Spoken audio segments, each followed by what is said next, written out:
So I want you to imagine for a second that you have managed to pull off, like, the perfect vacation. Well, the dream. Right. You've booked a few nights at this truly ultra-luxury hotel. We are talking about the kind of secluded, immaculate paradise where the breakfast buffet alone probably costs more than a decent pair of shoes. Yeah, the kind with the really heavy silverware. Exactly. So the sun is shining, the atmosphere is incredibly relaxed, and you've got a plate full of perfectly golden pancakes. And as you're walking back to your table, you spot someone across the dining room. And it's not just anybody.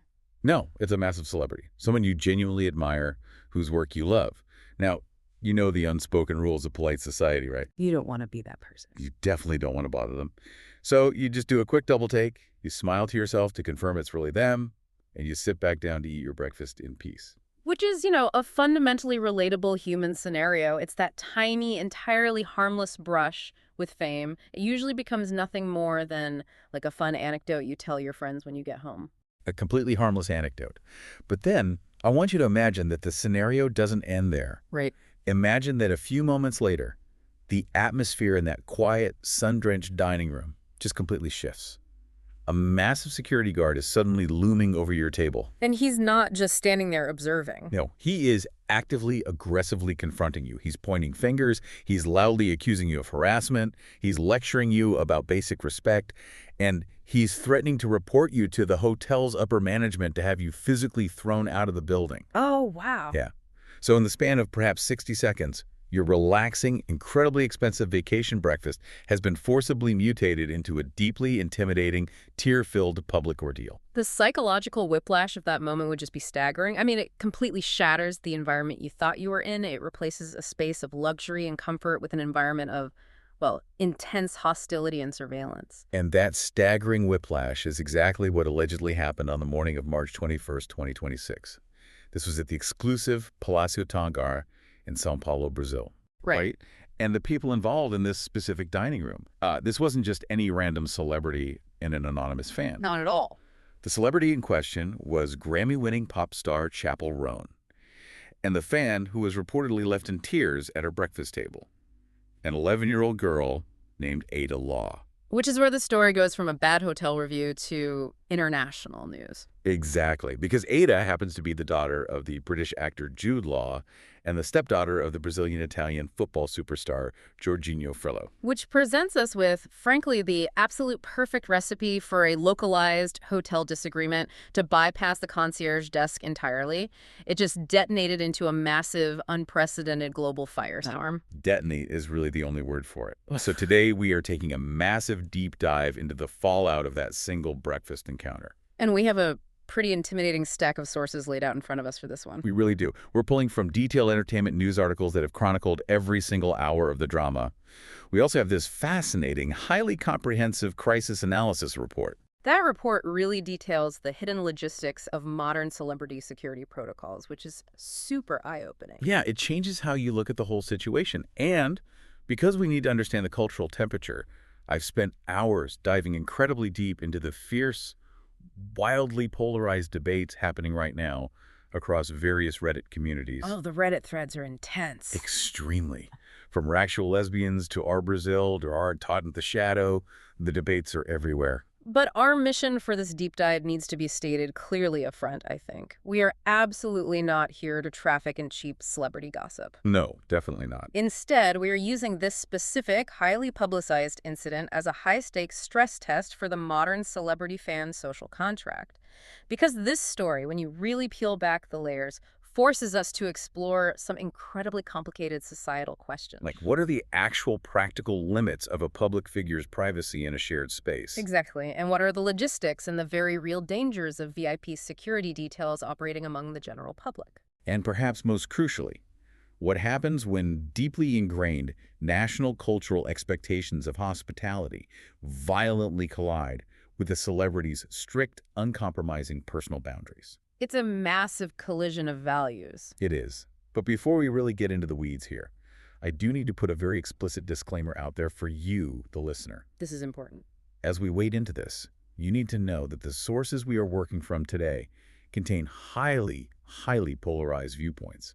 The public backlash we are going to explore is intense. It's fiercely debated, and honestly, it often crosses into vitriol. Right. Our goal here today is to neutrally explore all sides of this event.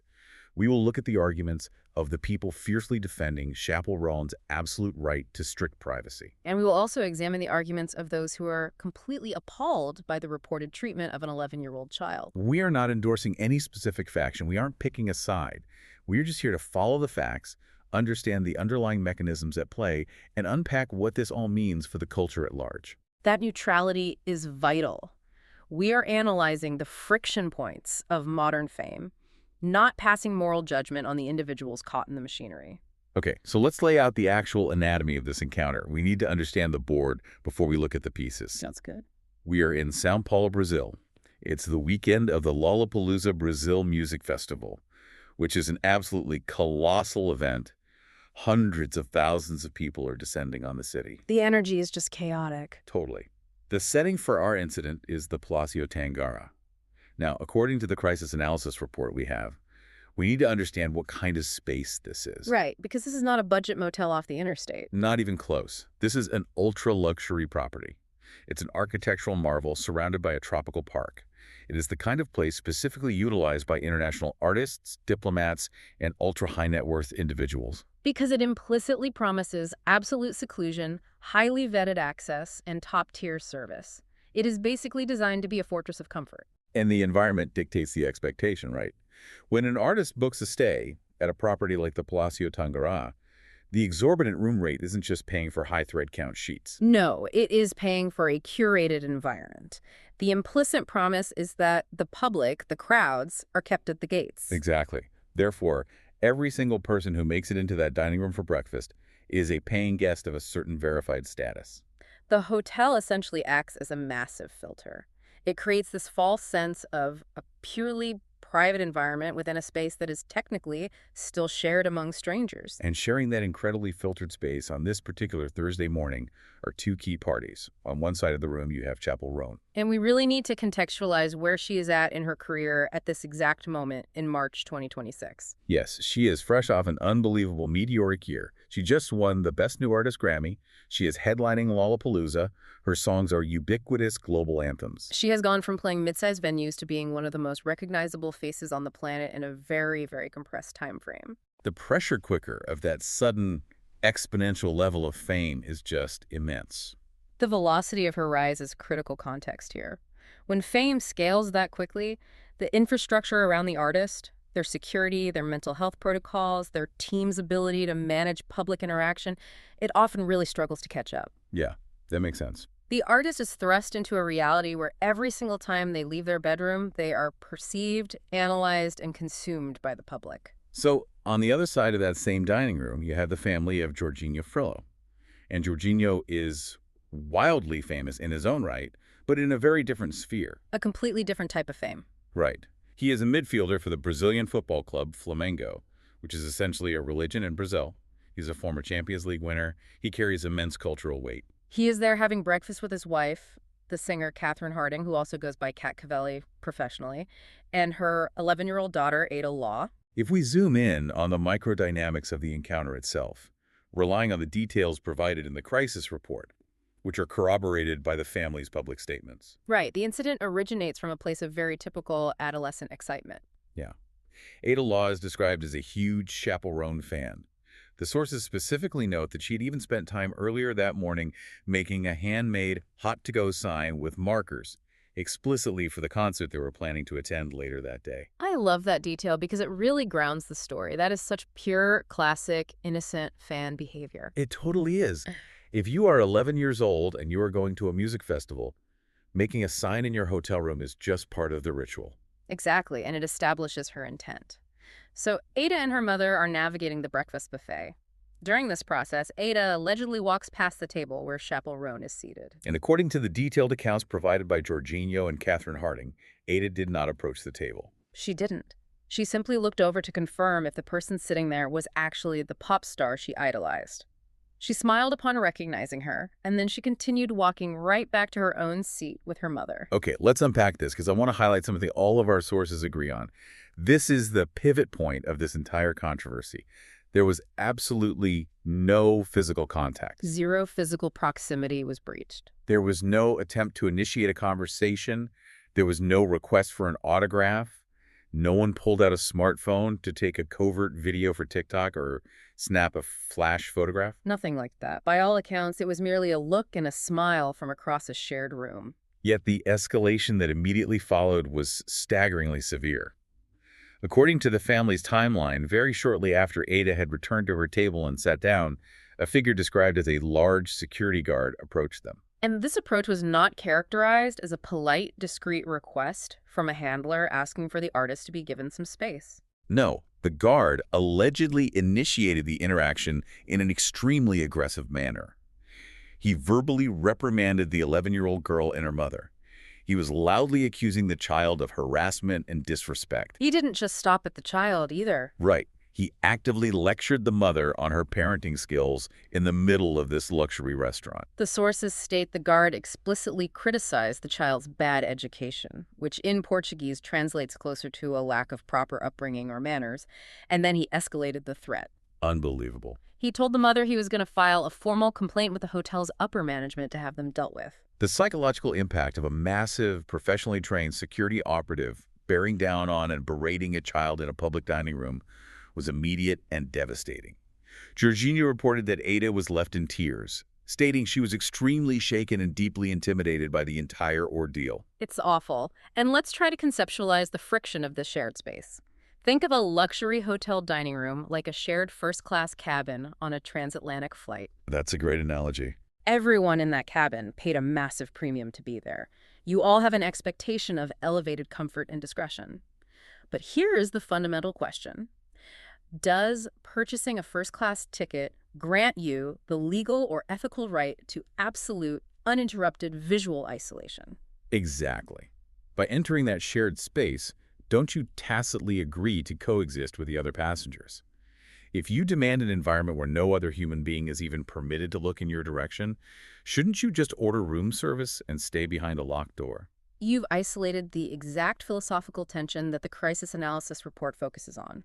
Catherine Harding, Ada's mother, actually builds her entire public rebuttal around this identical premise. She argued forcefully that as a paying guest in a communal, albeit exclusive area of the hotel, she and her daughter possess a fundamental right to exist in that space without being subjected to intimidation tactics by another guest's private staff. However, to understand why the security acted this way, we do have to look at Chappell Roan's heavily established public brand. Right. Long before this specific incident in Brazil, Roan has been incredibly vocal and proactive about establishing strict, uncompromising boundaries. She really has. She has utilized her massive platform to publicly call out fans for what she deems creepy or invasive behavior. She has spoken eloquently about the psychological toll of fame, too. She stated she feels disregarded as a human when people treat her as a commodity to be gawked at in public spaces. She has absolutely made protecting her personal space a core tenet of her public persona, and, many fans applaud her for that. But there has to be a distinction between setting a firm boundary against a stalker who is following you down the street and ceasing a massive security guard on a smiling preteen in a high-end restaurant. There's a huge difference. If this exact scenario, a guard yelling at a kid for looking, had happened to an average everyday family on a vacation, it probably would have ended with a very angry shouting match at the concierge desk. Maybe the hotel comps the family's breakfast to smooth things over. Right, and it results in a scathing one-star review on TripAdvisor. But because of who this family was, the incident bypassed the concierge desk entirely. It instantly went global. The power dynamics at play completely subverted the usual Hollywood PR playbook. Jorginho Frello is not an anonymous tourist who can be bullied into silence by a celebrity's team. No, he possesses his own massive, highly mobilized sphere of influence. Which brings us to the astonishing viral velocity of this event. Our crisis report dedicates a whole section to what they call the power of the Papa Bear narrative. Oh, this is fascinating. Jorginho did not go to the hotel management. He went straight to the internet. Direct to the people. He took out his phone and posted a lengthy, deeply explosive story to his Instagram account, broadcasting it directly to his 5 million followers. And he was very strategic. Highly strategic. He wrote the post in both Portuguese and English to ensure maximum domestic and international reach. He directly tagged Chappell Roan's official account so there was no ambiguity. And the absolute kicker of his post, the part that got screenshotted and shared millions of times, was written in aggressive, all-capital letters. Yeah, he wrote, "Without your fans, you would be nothing. And to the fans, she does not deserve your affection." Let's examine the mechanics of why that post was so devastating. The crisis analysis uses a term here called stakeholder profiling. Wait, before we dive into how the PR teams scrambled to react, what exactly does stakeholder profiling mean in this specific context? Are crisis PR firms actually mapping out a football star's cultural influence like a military operation? They absolutely are. In crisis management, stakeholder profiling means analyzing the individual who is attacking your client to understand their specific leverage points, their audience demographics, and their cultural credibility. Wow. So when Roland's team profiled Jorginho, they would have seen a nightmare scenario. He isn't just posting a random grievance. Right. By framing the narrative around a child admiring someone and being punished for it, Jorginho immediately tapped into a universal, primal Papa Bear archetype. He is the strong father defending his innocent cub from an unprovoked attack. Furthermore, in Brazil, you have a culture that places a massive foundational premium on family, warmth, and hospitality. Exactly. Seeing a beloved national sports figure describe his young daughter being brought to tears by the aggressive staff of an American pop star, it created the perfect storm for intense nationalistic public outrage. The cultural context cannot be overstated. He plays for Flamengo. If you don't follow Brazilian football, Flamengo is arguably the most popular, influential sports institution in the country. When a player of his caliber speaks, the entire nation listens. And our sources point out this incredible, almost cinematic layer of irony regarding the family's lineage. Ada's biological father is Jude Law. A Hollywood actor, yes. We really need to pause and look at Jude Law's history with the press to understand the profound shift in celebrity culture. Jude Law spent literally a decade fighting vicious, deeply traumatic battles with the British tabloid press in the early 2000s to protect his family's privacy. We are talking about the era of the news of the world phone hacking scandal. Yes. He had paparazzi physically chasing his cars, legally compromising his voicemails, and staking out his home to steal images of his children. He sued major media conglomerates just to keep aggressive cameras away from his kids. He was fighting against actual physical danger and massive corporate privacy violations. And now, in 2026, in this bizarre twist of fate, his own child is being aggressively accused of harassment and invading the privacy of another celebrity simply for looking at her in a restaurant. That contrast brilliantly illustrates how the very definition of privacy and intrusion has shifted over the last 20 years. He already does. Jude Law was fighting against professional, monetized surveillance that posed a physical threat.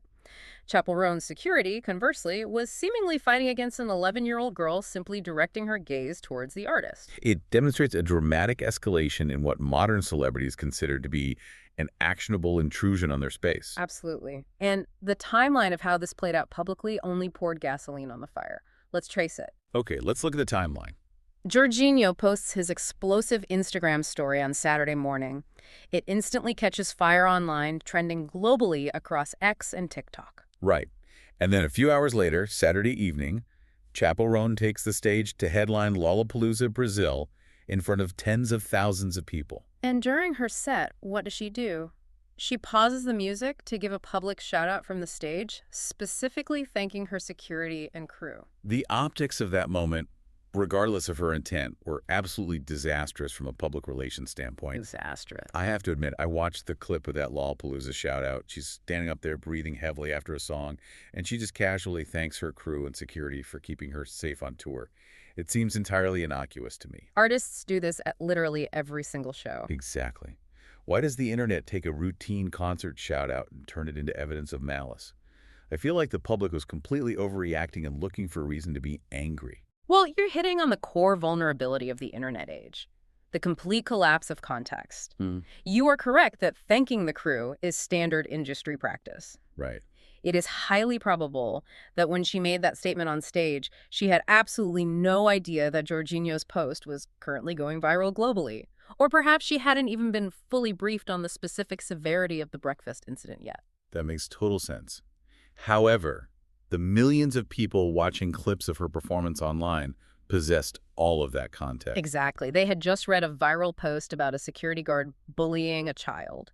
So when they see the artist stand on a massive stage hours later and enthusiastically praise her security team, the internet does not give her the benefit of the doubt. It interprets that standard shout-out as a defiant, deliberate endorsement of the guard's behavior. It reads as arrogant, unapologetic, and cruel. It cemented the narrative that she was untouchable and uncaring, forcing her team into a corner. Which forced her to issue a response the very next morning.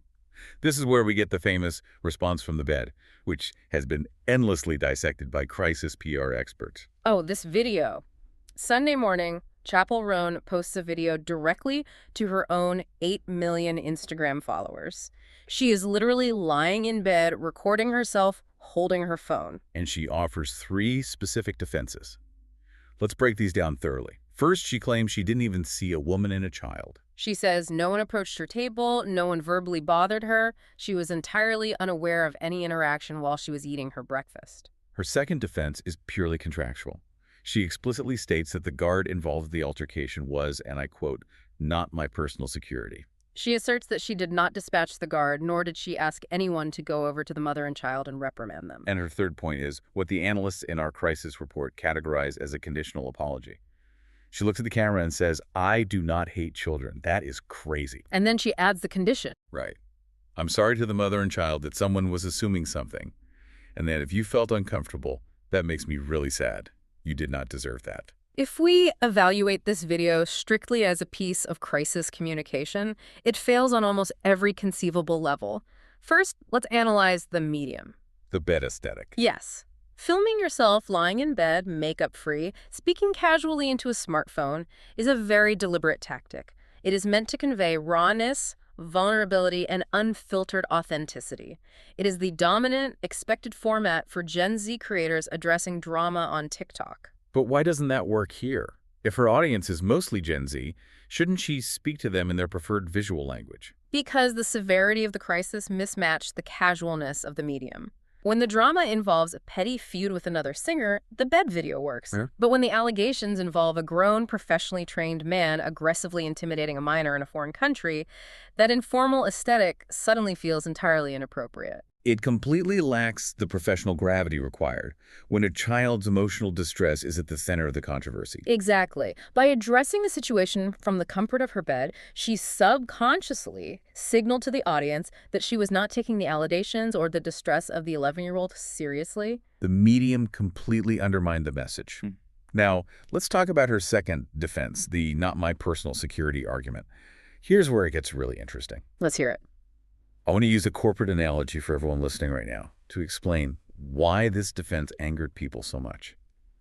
Imagine the CEO of a massive Fortune 500 company. Yep. That CEO hires a third-party independent contracting firm to handle security in the lobby of their corporate headquarters. Yeah. One day, one of those contracted guards aggressively and verbally harasses a customer who just walked through the front door. Right. When the press finds out, that CEO cannot stand at a podium and say, well, technically, they don't work directly for me. They work for the contracting firm. They aren't on my payroll, so my hands are clean. Because the public fundamentally does not care whose name is printed on the guard's paycheck. Exactly. The public expects the person at the top of the pyramid to take absolute responsibility for the environment that is being created in their name, on their behalf, and for their direct benefit. That analogy perfectly encapsulates the structural flaw in her defense, and it is precisely the argument Catherine Harding, Ada's mother, utilized when she posted her own video rebuttal later that day. Harding completely rejected Roan's attempt to distance herself from the guard.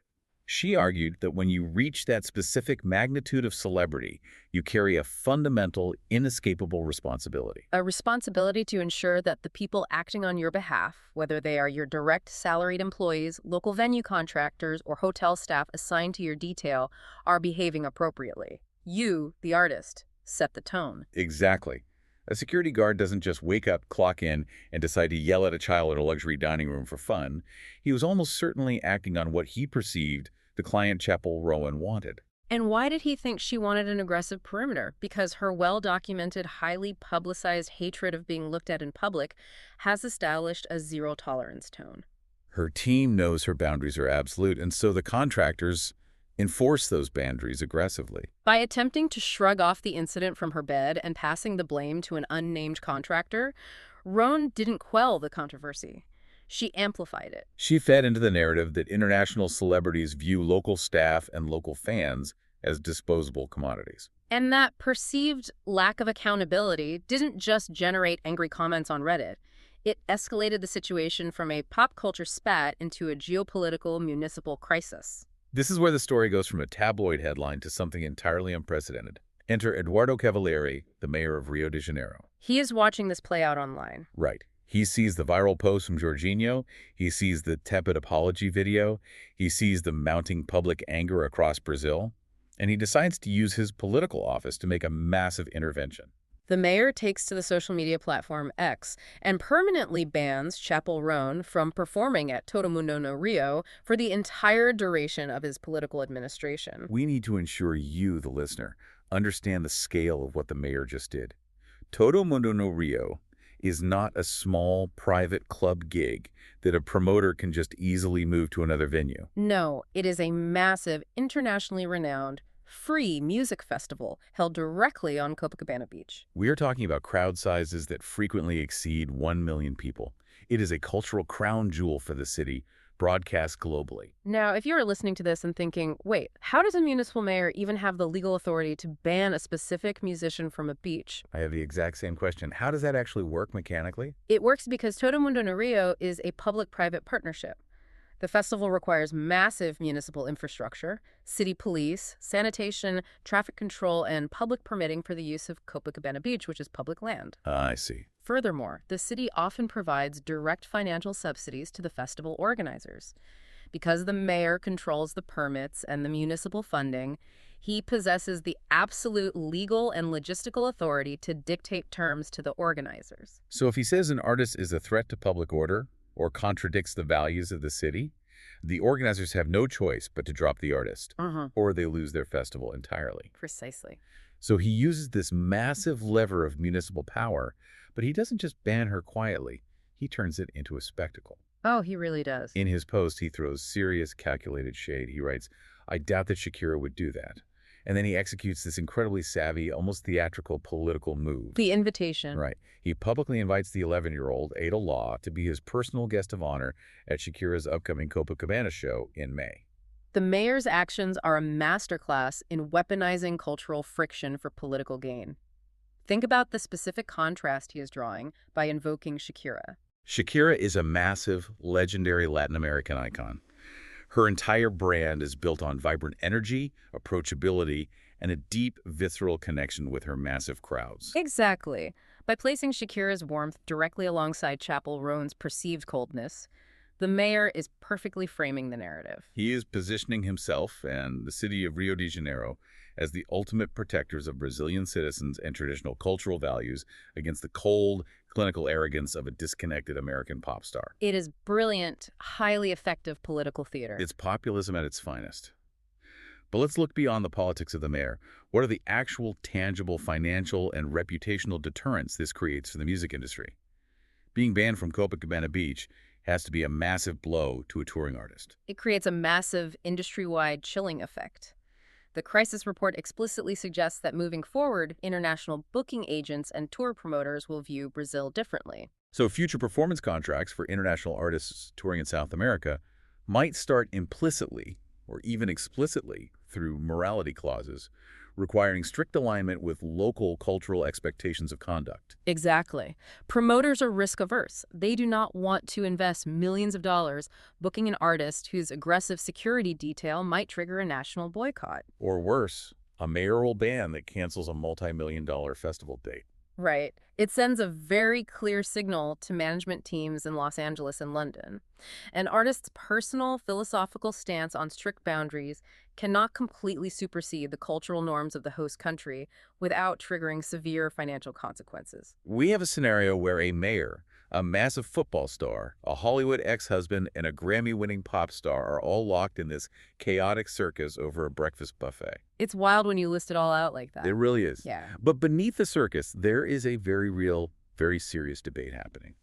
I want to pivot to the broader psychological and sociological analysis that our sources provided. The crisis analysis document dedicates an entire fascinating section to this. Right. They call it the boundary discourse versus policing the public gaze. This gets to the heart of the matter. How do we actually practically define harassment in this age of hypersocial, always online celebrity? That is the core philosophical issue that this entire incident has exposed. You have two competing, valid realities. On one hand, you have Chappell Roan's deeply human desire to simply sit down and eat a plate of eggs without feeling like an animal trapped in a glass enclosure at a zoo. She has repeatedly stated she hates being disregarded as a human, and we have to acknowledge that it is psychologically exhausting to exist in a state where you are constantly being perceived, analyzed, and evaluated by strangers every time you leave your private residence. I completely agree with that. The psychological toll must be immense. But on the other hand, you have the physical reality of existing in a shared space. The dining room of the Palacio Tangara, despite its exclusivity, is still a communal area.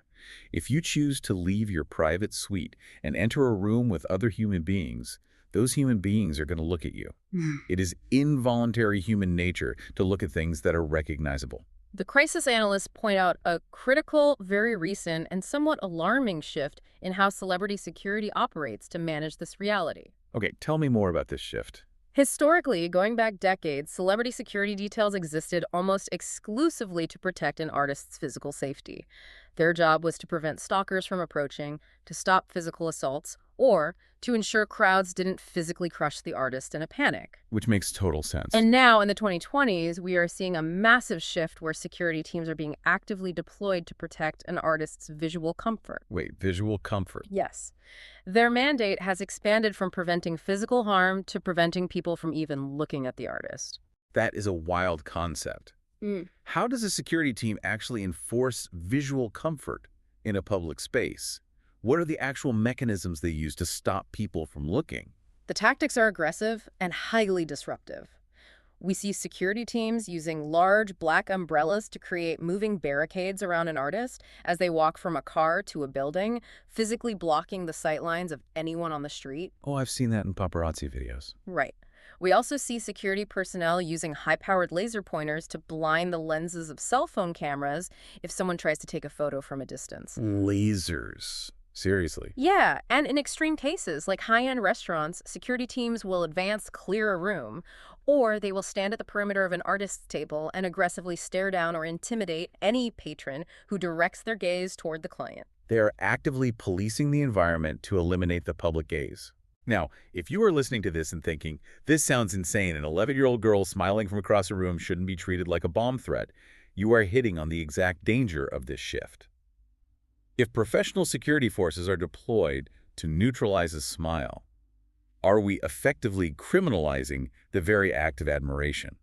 That is the exact poignant question Jorginho raised in his initial post. He asked, I don't know in what world just passing by a table and looking can be considered harassment.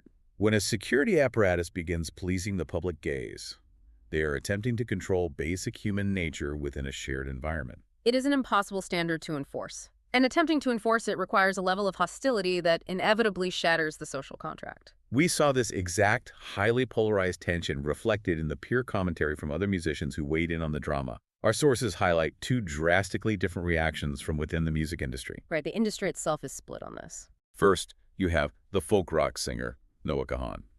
He jumped into the discourse to heavily defend Roman's overall need for strict privacy.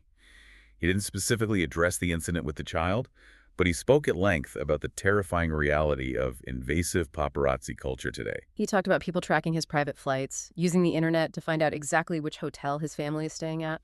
And literally camping outside his lobby just to guilt him into signing merchandise that they immediately sell online for profit. He was essentially telling the public, look, you guys have no idea the absolute siege mentality we have to live under just to survive this industry. Kahan is highlighting the very real modern trauma of fame. When your physical location is constantly hunted by organized groups seeking to profit off your image, your baseline anxiety remains incredibly high. You lose the ability to distinguish between a genuine, harmless fan and an opportunistic threat. Everyone in a public space begins to look like a potential predator. I understand the siege mentality. But then you have to counter Kahan's perspective with the viewpoint of a pop veteran who has lived through peak global fame. Boy George. Yes. Boy George weighed in on the situation, and his advice was entirely different. He essentially told Roan that she needed to own her fame and to cheer up. He literally wrote in a post, "Boundaries are boring. Break them with the magic of kindness." Wow, boundaries are boring. That perfectly encapsulates the very old-school traditional view of celebrity. He came up in the 1980s. An era where the complete loss of your personal anonymity was widely accepted as the direct, unavoidable tax you paid in exchange for immense wealth and global adoration. In that era, the contract was simple. You smiled, you waved, you kissed the babies, and you signed the autographs, because those people bought your records and funded your lifestyle. The modern artist, however, represented by Roan, is actively trying to fundamentally renegotiate that contract. They want the wealth, they want the massive cultural platform, and they want the critical acclaim, but they are demanding to retain the anonymity and absolute boundaries of a private citizen the moment they step off the stage. And that aggressive renegotiation of the social contract is exactly what is tearing the internet apart right now.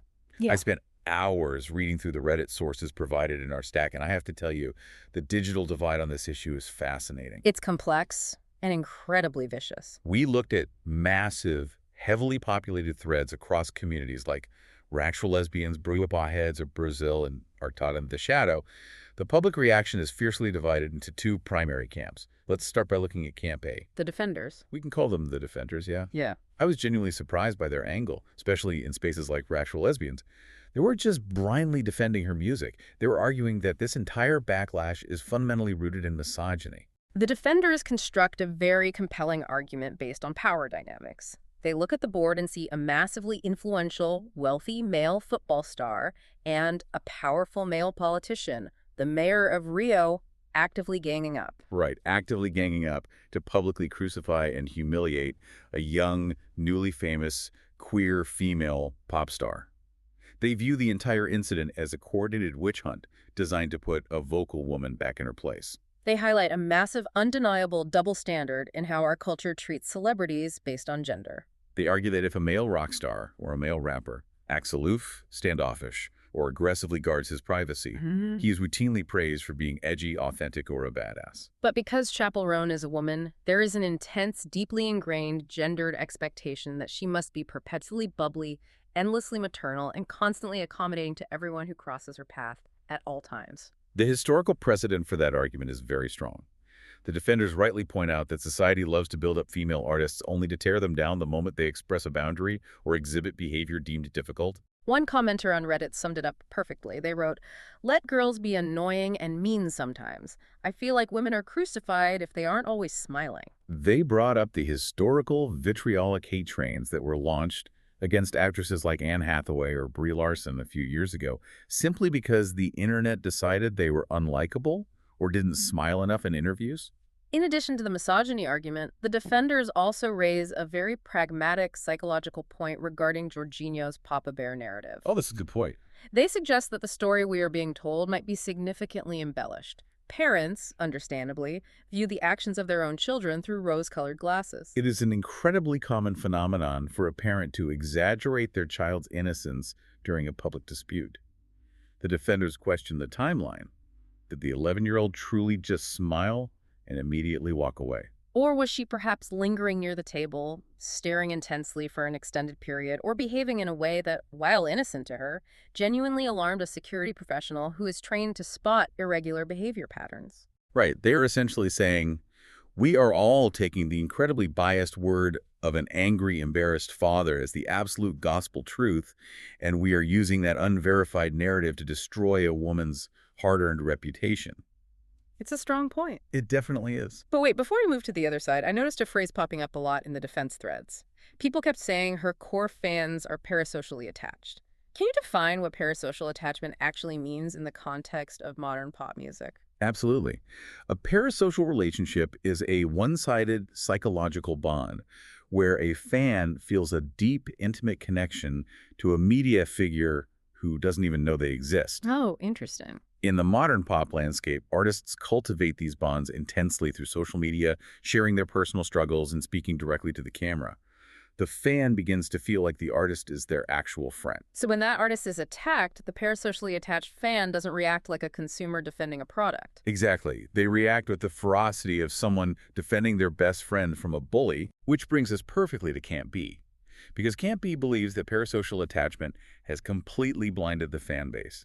We can call Camp B the critics. And this camp is highly prominent on subreddits like Artad in the Shadow and Our Brazil. And let me tell you, they are absolutely not buying the witch hunt defense. The critics argue that the defenders are suffering from what one highly upvoted user dubbed Chappell Roan derangement syndrome. They believe that the core fan base is so deeply parasocially entrenched that they are performing Olympic-level mental gymnastics to excuse objectively terrible behavior. For the critics, the facts of the case are incredibly simple, and no amount of sociological theorizing changes them.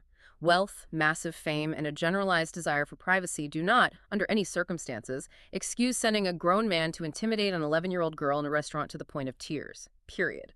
Their argument is rooted in basic accountability. They assert that the "not my personal security" defense she delivered from her bed was a massive, cowardly cop-out. The critics point out the hypocrisy. You cannot spend a year aggressively cultivating a personal brand built entirely around enforcing strict boundaries and rejecting fan interaction, and then feign complete ignorance when the security apparatus built around you aggressively enforces those exact boundaries. One of the Reddit critics put it incredibly bluntly, and it stuck with me. They wrote, "If feminism to you means making little girls cry at breakfast, I'd rethink that one." That's harsh, but it's exactly what they're arguing. They also heavily push back on the double standard argument. They fully acknowledge that sexism is real, but they argue that if a male pop star's security team made a little girl cry at a buffet, and then that male star posted a half-hearted dismissive apology from his unmade bed, The internet would absolutely tear him apart with the exact same ferocity. what is truly fascinating about diving into these Reddit sources is the realization of how the modern public is changing its consumption habits. In these threads, we see a massive growing movement of fans aggressively decoupling the art from the artist's personal emotional availability. We found numerous fans who explicitly stated, "I love her music, her album is a masterpiece, I stream it every day, and I honestly do not care if she is a mean person in real life." Yes, someone literally wrote, "I could be kind of a bitch in the morning too. Whatever, good tunes."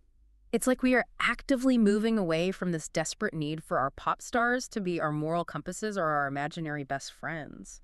Which represents a profound, seismic shift in the music industry model. For decades, the entire pop music machine was explicitly built on manufacturing the illusion of intimacy. Fan clubs, VIP meet and greets, endless social media engagement. It was all meticulously designed to make the fan feel like they actually knew the artist. But now we're seeing a generation of fans saying, "I am purchasing your audio product. I am paying for the aesthetic. I do not require you to be a good, warm person." It is a transition into a purely transactional view of art. But that specific transition, that hard shift toward a purely transactional relationship, forces every single listener to question what we actually owe the people we admire. And conversely, what they owe us. Is buying a concert ticket or streaming an album just a clinical receipt for a service rendered? Or is it a buy-in to a shared community, a shared human experience? That question is the ultimate unresolved tension of the Palacio Tangara incident. So let's take a breath and briefly recap the massive journey we've taken today. It's been quite a journey. We started with a simple, seemingly innocent hotel breakfast encounter. A young girl sees a pop star and smiles. But because of the hyper-anxious, highly guarded realities of modern fame, that simple smile triggered a severe, aggressive security response. Which in turn triggered an angry celebrity father with millions of followers, which led to a poorly received, fundamentally flawed video apology recorded from a bed. Which ultimately snowballed into a chaotic clash of mega fame, municipal bans from a powerful Brazilian mayor, and a global, deeply polarized internet debate. A debate over whether our modern security culture has gone entirely too far in policing the public gaze. If we look at the final, concluding insights from the crisis analysis report, it serves as a stark warning to the industry.